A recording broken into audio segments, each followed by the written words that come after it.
and welcome to another episode of the Darkives. I'm Jamie talking to Leo. And I'm Leo listening to Jamie.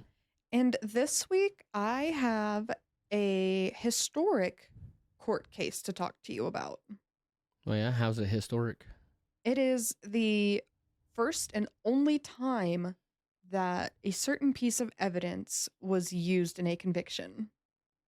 Okay. You guys can follow us on Instagram at Darkives Podcast. Send us an email at thedarkivescommunity@gmail. Or if you would like to help us grow and flourish, you can leave a comment with a suggestion of a tale you'd like me to tell or look into. And we love engaging with the community. Yeah, send us an email, leave a comment, leave a review. We appreciate it all. All right, now are you ready to get into the life and death of Zona Heaster Shue? Yeah, let's get into it. Elva Heaster, or as she was more commonly known, Zona, was born in either 1873 or 1876. Different sources had different birth years, so I just wanted to include both. She was born in Meadow Bluff, Greenbrier County, West Virginia, to Mary Jane and Jacob Heaster. In October of 1896, she ran into town to run some errands, and while out, she met 35-year-old handsome blacksmith named, get ready for this name, Erasmus Edward Stribling Trout Shue. That's a mouthful right there. So his name was Erasmus Stribling Shue, but he went by Edward or Trout. I like Trout's a good one. It's a strong name. It's a fish. Yeah, that's the name that we're going to be going with for the rest of this tale. So Trout. So he's Trout. He's Trout. Okay. Trout was born in either 1861 or 1862. Again, different sources, different years. In Mount Drupe, West Virginia, to Jacob Shue and Elizabeth Cook. We're going to get into his backstory a little bit later in the story. Okay. Zona was immediately attracted to him, and within just a few weeks, the pair had married despite huge objections from her mom. She had a bad feeling about him, couldn't quite place it, just knew she didn't like him, and was like deeply objected to this wedding. Yeah, if you get a bad feeling and your daughter's like, I'm going to marry this guy after a couple weeks. Weeks? Isn't that crazy? Yeah. I mean, moving fast. Moving very fast. Nowadays, I'm like, if you get married within the first year of being with somebody, I'm like, do you even know them? I feel like you don't know a person for a while. I don't feel like you know somebody till you live with them, but I don't know. I take my time with things. I wouldn't do anything. I don't know. I guess it all depends. It's all situational. Yeah. I don't want to go to the weeds on that stuff. My marriage advice is probably not good. That's fair, yeah. On January 23rd of 1897, just 3 months after the wedding, Trout left the house and stopped by a neighbor's home asking if the son, Andy Jones, would stop by Zona's to drop off some eggs and ask if she needed anything from the store. Which, already up top to me, weird. If you're leaving the house, why don't you just go to the store for her? Why are you making this kid do it? When Andy arrived, he immediately felt uneasy by the dark and quiet house that he saw. He knocked, but got no response. So he opens the door and calls out and gets no response. He then went inside, and at the bottom of the staircase, he saw something bad. I'm guessing it's a body. That's a good guess. There, at the bottom of the stairs, lay the dead and lifeless body of Zona. Called it. This poor neighbor boy. He didn't have to see that. No, but it sounds an awful lot like a sketchy husband did some dirty before he left. And then wanted somebody else to be the one to find the body, maybe? Yeah, I was gone. I was out of the house. I couldn't have. I'm not home. Andy immediately ran out of the house and went back home to tell his mother what he'd seen. His mom called the town doctor, Dr. Knapp, and word got to Trout about his wife's death. Trout was reported as being like inconsolable and cried violently the whole time people were around.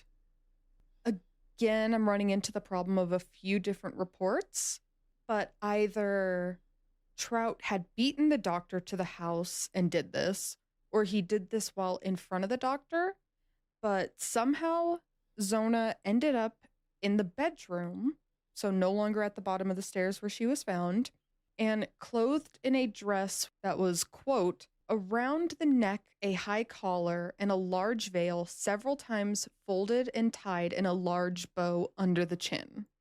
He strangled her. Well, Are you kidding? You're covering her neck up. Yeah. He strangled her. Maybe. Old fish boy strangled her. Maybe. We'll just have to find out. The doctor made resuscitation attempts on Zona, but she was clearly already dead.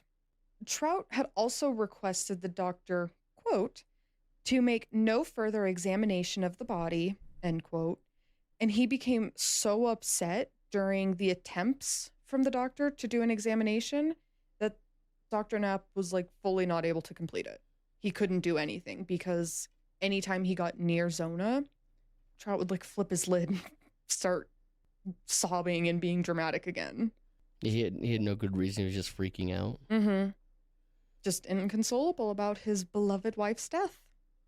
I'm trying to figure out the mystery here because I think I've got this pinpointed right now. We're getting there.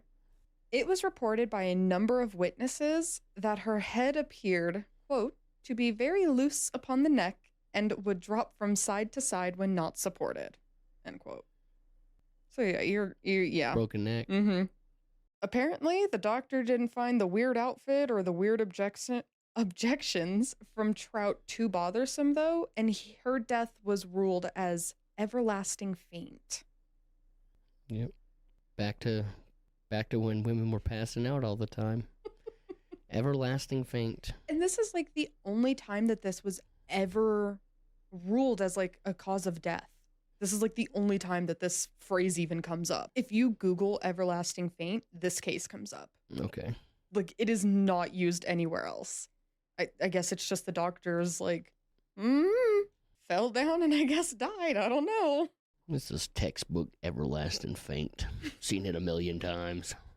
I've never reported it, but I've seen it. The problem here is she's gone. It's listed as a non-suspicious death. So why am I bringing it up to you? Let's get into the wake, her funeral. Zona's mother was immediately suspicious, and she expressed some beliefs that Trout had something to do with her daughter's untimely demise. Yeah, I do too. Yeah. You're in the back of the wake like, I see you, Trout. I'm with Mom. From the get-go, I'm like, this is weird. Yeah. Trout's behavior during the wake did absolutely nothing to dispel the like cloud of concern over her mother. Oh my God, is the mystery that he has nothing to do with this? I don't know. You gotta listen. Stay tuned.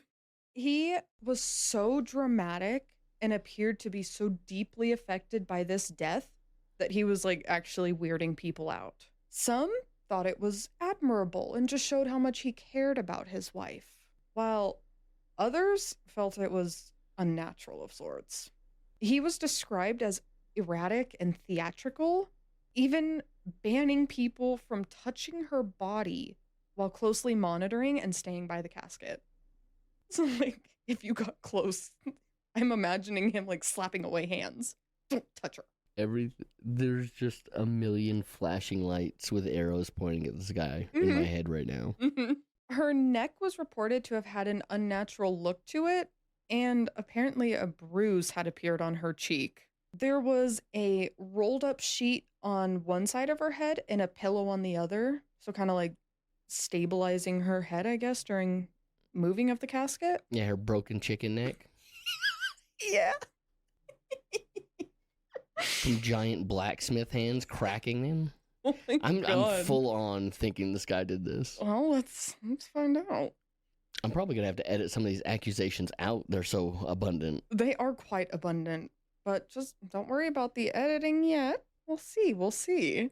Rumors and talk started flying around the town about Trout his bad temper, his odd behavior, and his mysterious past. What Mama didn't know at the time of the marriage is that Trout had a past, and a dark one at that. He This ain't had. the first chick he's killed.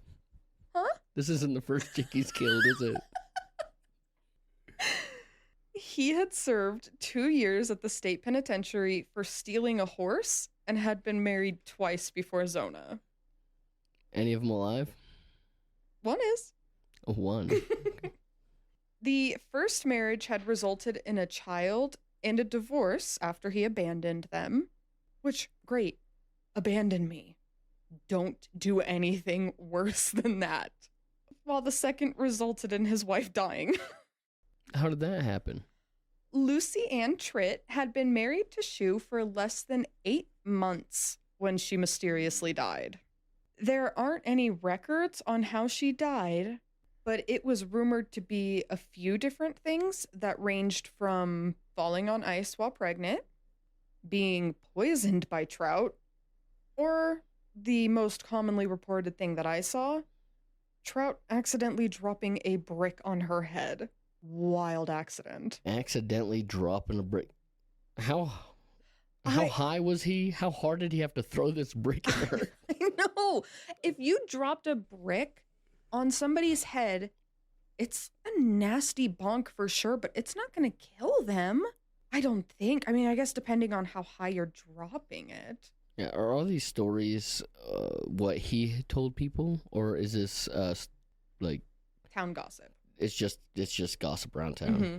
I could not find any actual death from her, like cause of death. It's probably because he got in front of the doctor and was like, "Don't touch her, don't touch her." Yeah, Don't.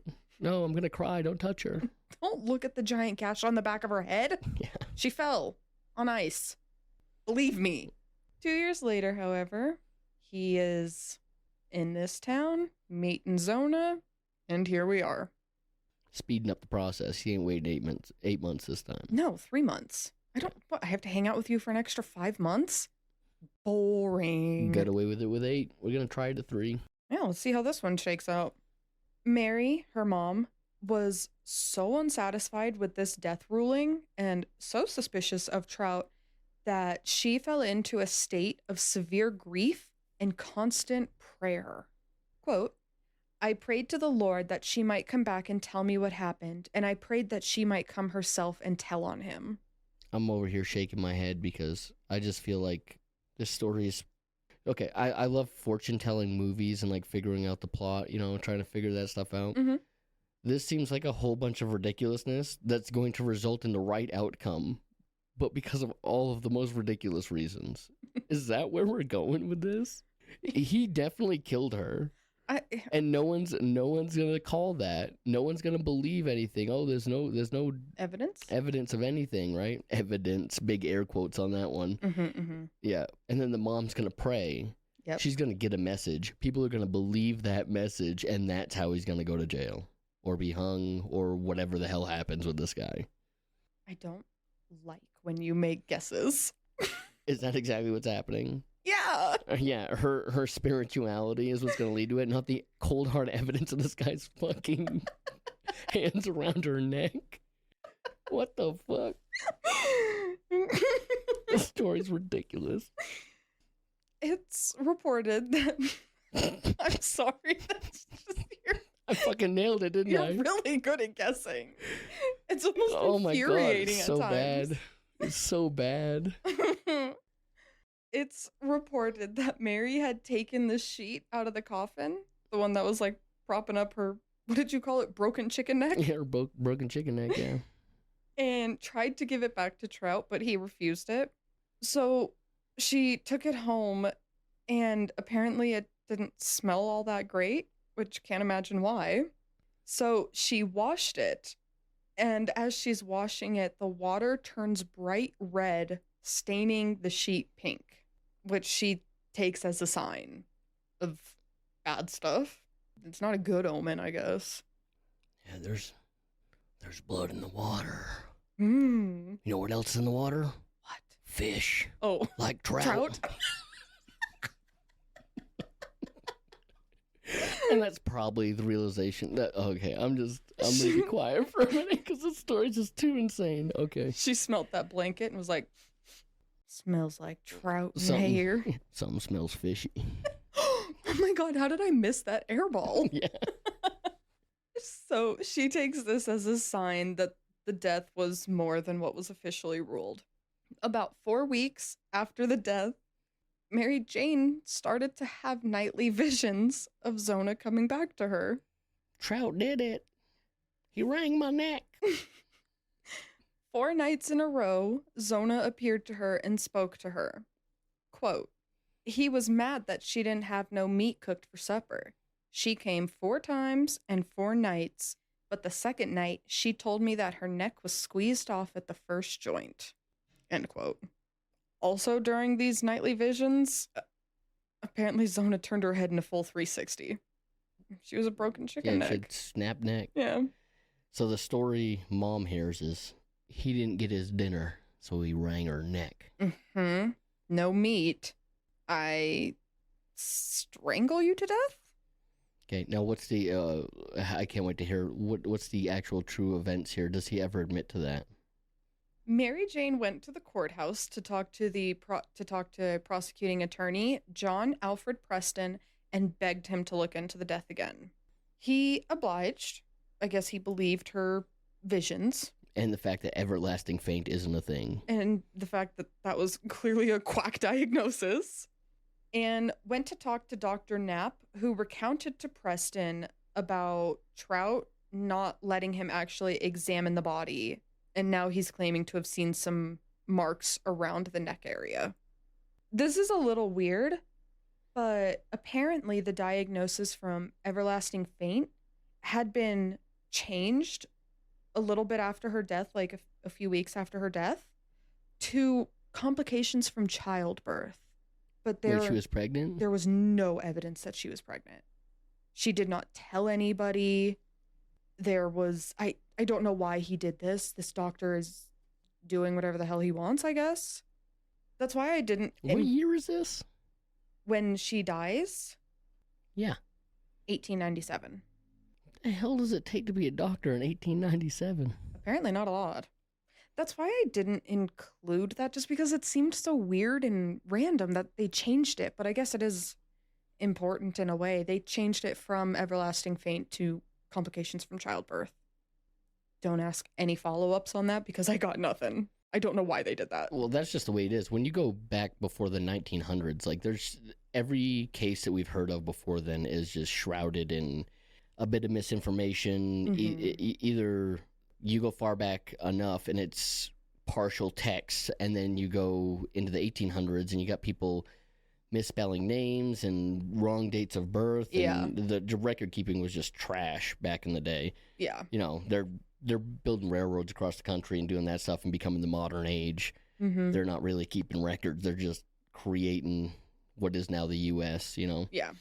So little weird there, but either way, John Preston is talking to Dr. Knapp, and Knapp is now recounting all these things, like couldn't do the exam, and now apparently he saw marks around her neck.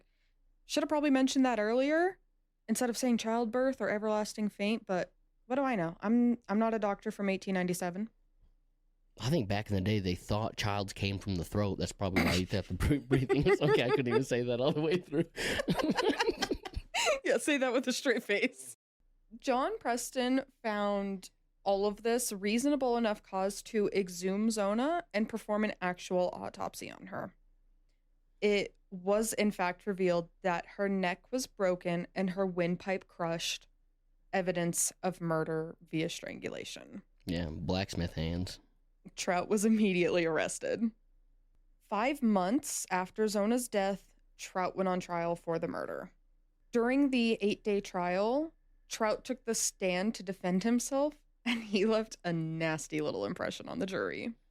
The Greenbrier Independent wrote on July 1st of 1897, quote, Shue was on stand all Tuesday afternoon. He was given free rein and talked at great length, was very minute and particular in describing unimportant incidences, said the prosecution was all spite work, entered a positive denial of the charge against him, vehemently,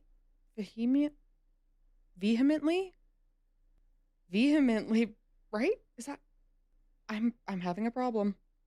Are you having a stroke? I think so. Do you know the word that I'm trying to say? Why can I not read this word? I'm trying to figure out what you're trying to say. Like adamantly, but vehemently. Why does that sound so weird coming out of my mouth? Sounds horrible. Anyway, he adamantly protested his innocence, calling God to witness, admitted that he had served time in the pen, declared that he dearly loved his wife, and appealed to the jury to look into his face and then say if he was guilty. His testimony manner made an unfavorable impression on spectators. I just imagine him making like a cheeky little grin after he said that. Look at this face. Smiling at them like it's like awkward school picture. Do I look like a man who would strangle? It's crazy because, in my opinion, he was a good-looking man. You don't gotta be murdering. You don't gotta do this, but I think he was drawing on his looks to be like, would a hottie like me do something this heinous? Nobody's too handsome for murder. No. That's like a big thing. People trust good-looking people. Like, that's how Ted Bundy got away with a lot of his shit, too. He was attractive by the day's standards. Yeah, he was 70s hot, right? Yeah. And that's why women were more likely to go with him. They trusted him because he was good-looking. Hot people can kill, too. PSA. Mary Jane then got on the stand and spoke of the spectral visits from her daughter. And since she was a well-known pious and Christian woman around town, her testimony was accepted as the truth, and the powerful and compelling testimony became the case's strongest evidence. So yeah. Her visions are the strongest evidence. Mm-hmm. Fucking on the head I was. On the head. After only a little over 1 hour, the jury. You're gonna say journey. I don't know where I was. Yeah, the journey to the gallows was over. No, the jury. Yeah. The jury returned with a guilty verdict of murder in the first degree. On July 8th of 1897, the Greenbrier Independent reported that, quote, though the evidence was entirely circumstantial, the verdict meets general approval as all who heard the evidence are satisfied of the prisoner's guilt, end quote. So they even knew back then, like, this is all circumstantial, but sounds good, seems reasonable. Yeah, I mean, everything about this seems wrong. I believe the outcome is right, just like I said earlier. The outcome's right, but every way that this story went about things was incorrect. Yeah, we got to the right place the wrong way. Yeah, because properly, after all that stuff was happening, like, the best you could have got that guy with was, like, tampering.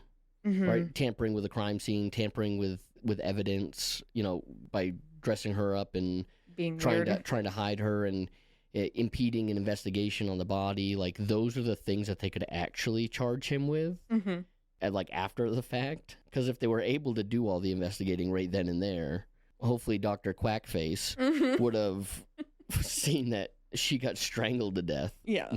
And he snapped her neck. Yeah. Because it was painstakingly obvious by the information that I received. Yeah. Trout was sentenced to life in prison at the West Virginia State Penitentiary in Moundsville, but some townsfolk decided this wasn't harsh enough. We got to do more. We're going to the gallows. Well, they're going to try. A group got together and formed a lynch mob of sorts with the intent to break into the jail and personally hang Trout for what he had done. Yeah. This town is wild. Yeah. Yeah, a little bit. Everyone in this town is crazy. Yeah. At first they're like, yeah, no, it's fine. Nothing happened. And then like, wait, something happened? We're going to break into the jail and hang this motherfucker. Yeah. A local man named George Hara caught wind of this murder plot and ran to town to snitch on everybody to Sheriff Nickel. July 15th, 1897. So July 15th, this is, what is that, 7 days, a week after he is convicted. A week after they are already planning to kill this man themselves. The Greenbrier Independent published another article saying, quote, Mr. Nickel and Mr. Hara started for Lewisburg and had to pass the campground where the lynchers were to assemble. When they arrived there, which was about 9 o'clock, several of the mob were already there. They passed by safely, but were recognized. Several minutes later, 4 of the mob pursued them and after an exciting chase overtook them, presented pistols, and demanded that they stop. The sheriff drew his pistol and was in the act of firing when he recognized his assailant and, not desiring to hurt or kill him, concluded to try moral suasion. He and Harris surrendered and were taken back to the residence of Mr. D.A. Dwyer, where, after considerable parleying, the sheriff succeeded in inducing them to disband and return home. Could you imagine getting in a gunfight with somebody and then, like, recognizing them, like, hey, calm down, bud. Hey, look at me. You want to stop shooting at me for a second? Buddy, we got poker tomorrow night. Why are you doing this? That's so, like, Old West. Yeah. Oh, yeah. You know, it's like shooting at each other. Shoot first, ask questions later. Yeah. Duck behind a barrel and be like, hey, you done yet? Yeah. Our wives are planning dinner together next week. What this mob didn't know, however, is that another sheriff, John G. Dwyer, had already moved Trout to, quote, a place of safety in the woods a mile or two outside of town, end quote, after hearing about this mob formation. So even if they had succeeded in getting to the jail, Trout had already been moved because Hara is a snitch and wouldn't let them do it. After the mob had disbanded, Trout was returned to prison where he stayed until his death. He reportedly died of either TB or the flu epidemic just 3 years later in 1900. Now, this case, the reason that I'm talking to you about it, we're not a true crime, we're not a supernatural podcast. So the reason that I bring this to you is because this is the first and only time that testimony from a ghost was considered and used in the conviction of somebody in a U.S. court. Pretty crazy. Yeah. I just thought it was like a fun little historical case, the one and only time. Yeah, the one time they allowed it. Mm-hmm. A historical marker now sits on U.S. Highway 60 that states, interred in nearby cemetery is Zona Heaster Shue. Her death in 1897 was presumed natural until her spirit appeared to her mother to describe how she was killed by her husband, Edward. That was another name that he went by.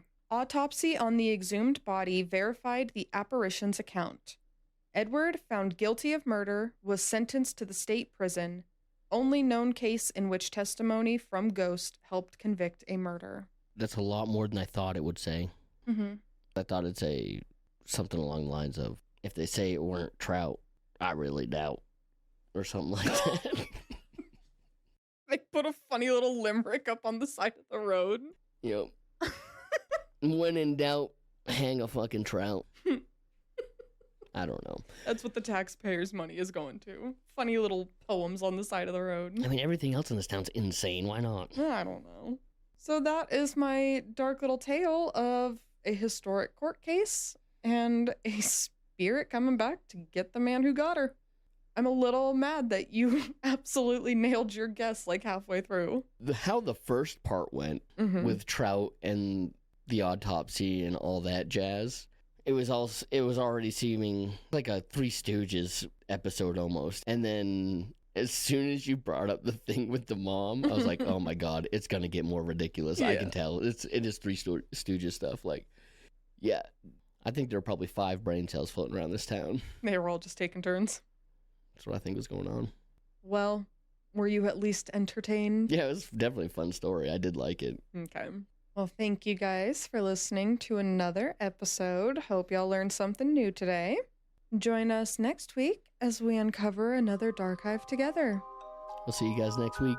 Goodbye. See ya.